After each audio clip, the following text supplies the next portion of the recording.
260, or is it 280? No, it's 280 grams of starter, and I'm putting it in the scales. Here we go.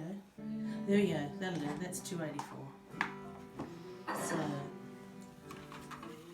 sourdough starter, 280 grams. That goes in slowly like that. And the other thing you need is water, 260 mils. This is the water we use because the water out of the creek's got cow shit in it, and apparently that's not good, but anyway. 250. Oi! There we go.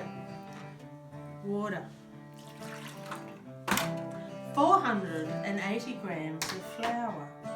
Bread flour. Okay. Did you know, I didn't know this, but I should know it because it's a metric system, that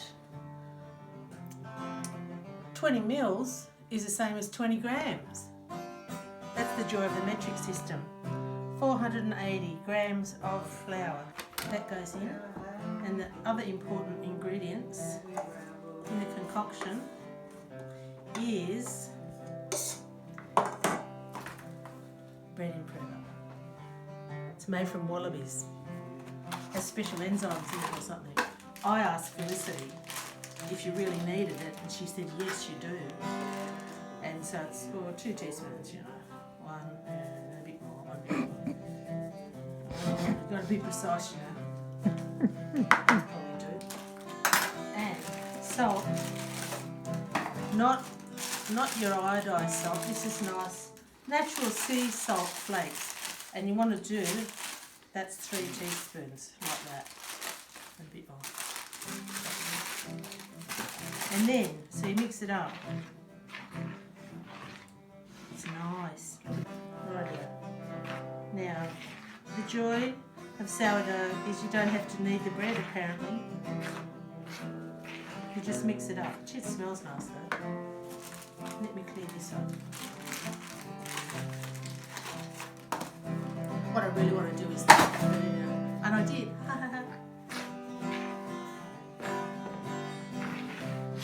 Oh.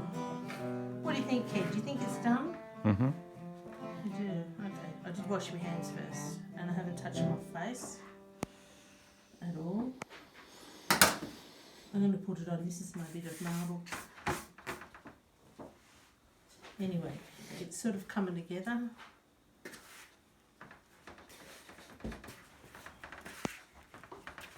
Oh, look at that. Oh, smells good. Smells like flour. So apparently the idea is you want it to come out clean, but you don't want to overdo it. So you just get it into a lump. That looks pretty.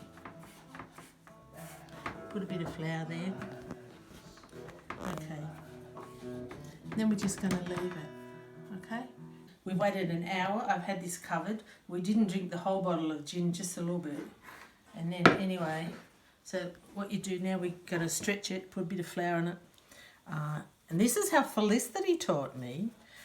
You're going to count to 12 like a clock. So you pull it out, as the bishop said to the actress, in 1, 2, 3, 4, 5, 6, 7, 8, 9, 10, 11. Oh, that'll do. Turn it over. So basically all you've done is stretch it, then make it into a nice shape again. Then we cover it and wait for another hour. Now I've had this covered for probably an hour, but a bit less. It was meant to double in size. It hasn't quite done that, but it doesn't really matter because it's going to work anyway.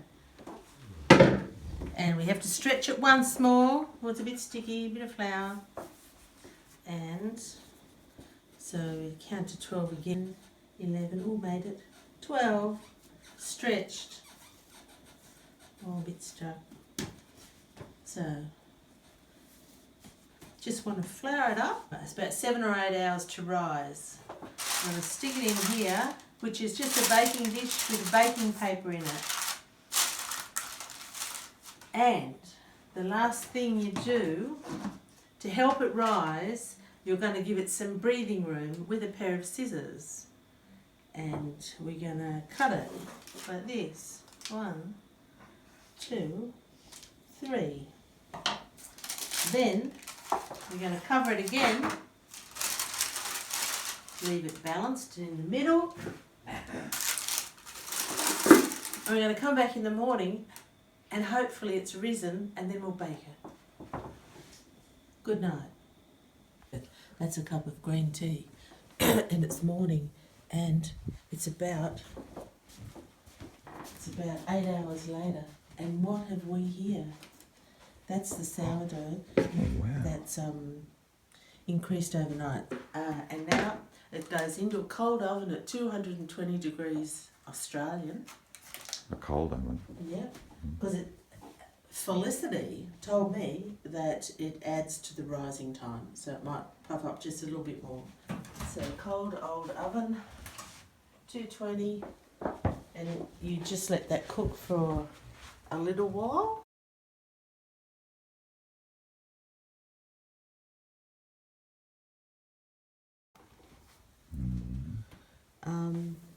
I reckon it'll be ready in about 40 minutes. I think it's ready. I'm going to get it out of the oven. So. How do you know if it's cooked?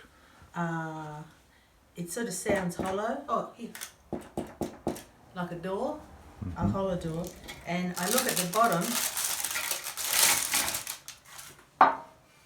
and see what colour it is. So that looks like a real sourdough that you would get in a shop.